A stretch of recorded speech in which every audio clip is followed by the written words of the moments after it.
telecoms at the moment, innovation, the needs for open, and in particular, you've got an Ericsson $14 billion spend revamp wireless network focus. You want to have an open platform. Why? We do, and we're pretty excited about what I heard before, because the more workloads that Jensen produces, they have to go somewhere, and we like carrying those around on our networks, whether they're wireless or fixed. So it's an exciting time to be in telecom, and our point of view is, if you're going to scale at the level we're talking about, you need to have more cost efficiency. You need to be able to scale more dramatically. And so open, separating hardware and software in our infrastructure, starts to give us that cost curve and that flexibility. And that's going to be critical to have the agility to move forward in this environment. Agile at a time where wireless demand is plateauing, maybe slowing? No, not at all. Wireless demand's up 30% a year, and it's not slowing down. And I think as you start to look at where we are with what's occurring from a usage perspective, you start getting workloads that come out of AI, it's going to continue to fuel that. And really, it's one of the key things that this country needs to deal with is, if you're going to continue to see usage go up 30, 35% a year, you got to build bigger highways to take that. And that all comes on the foundation of spectrum. And we need to make sure we got policy right in this country to get more spectrum out there to deal with the rising workloads. So, yeah, handset demand might be coming down a little bit. We're not seeing quite the growth we saw 10 years ago.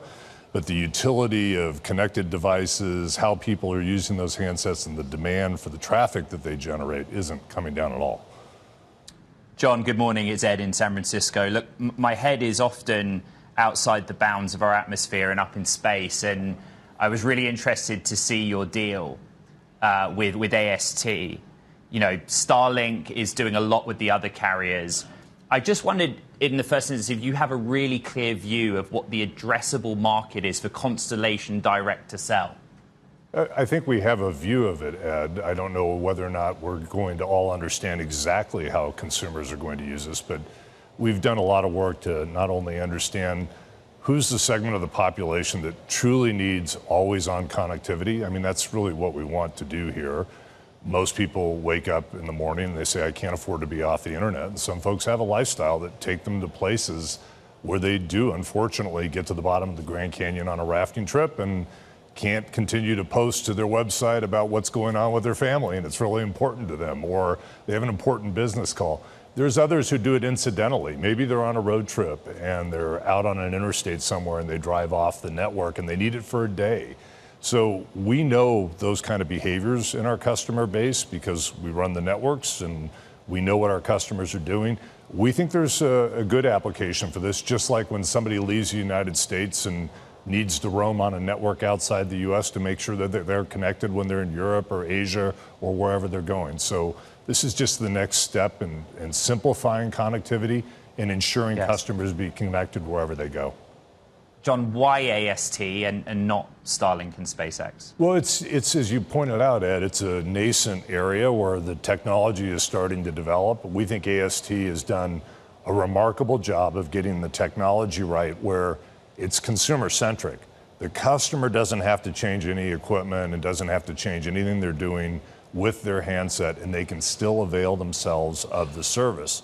That's really important in our view. And so what we have going on in other parts of the industry is we're kind of taking satellites and services that were fit for fixed wireless connections or fixed satellite connections and now trying to make them mobile. And it's a little more clunky as a result of that.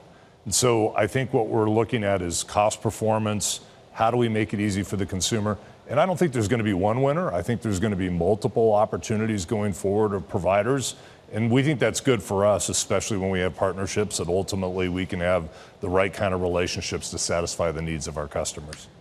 Satisfying the needs of a customer. You articulated very well why we as customers are going to need yet more and more data, more and more wireless. But the actual business of selling wireless has kind of been slowing for you and competitors.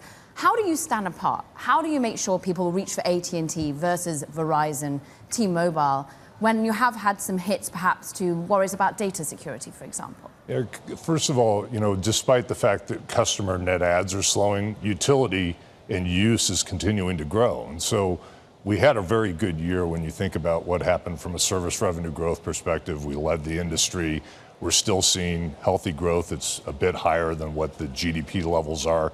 And in an infrastructure business like ours, that's kind of what you want to see happen. And so it's not a bad thing.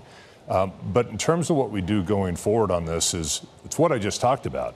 Customers want to be connected everywhere.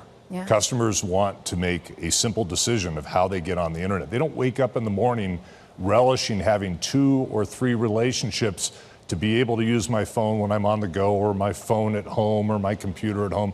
They want to call somebody and say, just get me on the internet. And I think our position at AT&T is about doing that better than anybody else. And our focus is on making sure we take our great fiber assets, we take our wireless business, bring it together, start to do things like add value to a customer to ensure that their privacy is protected, their traffic is secure. They only have to call one place to get it done at a great value. They can use it in the Grand Canyon. They can use it at home. That's the race we're on right now, and that's what we're focused on doing at AT&T.